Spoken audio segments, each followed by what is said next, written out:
យខ្ញុំได้ឈឺចាប់ព្រោះរឿងស្នេហាដឹងអីថាបរមអ្នកនោះក៏ឈឺដែរអង្គុយរៀងខ្លួនใจដនសាកសួរគ្នាហូហែរឿងរ៉ាវគេស្ដាប់ទៅស្រដៀងរឿងខ្ញុំអ្នកខូចចិនបង្ហាញរឿងគ្នាម្ដងម្នា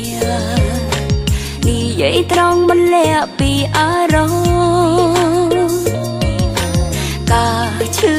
ចាប់កើតឡើងព្រោះភាពស្មោះត្រង់ទើបជីវិតលិចលង់បាត់អរពុនចូលរួមឯកាផងគ្រាន់នឹងជួយលួងគ្នាបន្តការសន្ទនាដ៏ស្បើយឈុំឈឺយើងឯកាដូចគ្នាគ្មានអ្នកណាដឹងលើមានតែអ្នកធ្លាប់ឈឺដូចគ្នាទៅយល់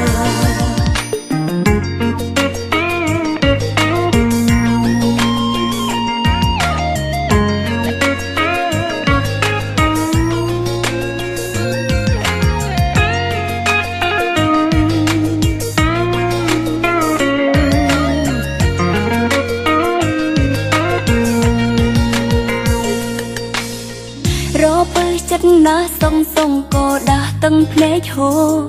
ហើយអារម្មណ៍ចូលដូចជាកំពុងពុលអើងមានអ្នកស្ដាប់ខ្ញុំបង្ហាញប្រាប់អស់គ្មានសល់ធ្វើដោយស្គាល់បរមអ្នកនោះយូរឆ្នាំហើយអ្នកខូចចិនបង្ហាញរឿងគ្នាម្ដងម្នានិយាយត្រង់មិនលាក់ពីអារម្មណ៍ការឈឺចាប់កើតឡើងព្រោះភាពស្មោះត្រង់ទើបជីវិតលិចលង់បាត់អរពុនចូលរួមឯកាផងគ្រាន់នឹងជួយលួងគ្នាបន្តការសន្ទនាដ៏ស្បើយឈុំឈឺយើងឯកាដូចគ្នាគ្មានអ្នកណាដឹងលើមានតែអ្នកធ្លាប់ឈឺដូចគ្នាទៅយល់ចូលរួមឯកាផងគ្រាន់នឹងជួយលួងគ្នាបន្តការសន្ទនាដ៏ស្បើយឈុំឈឺ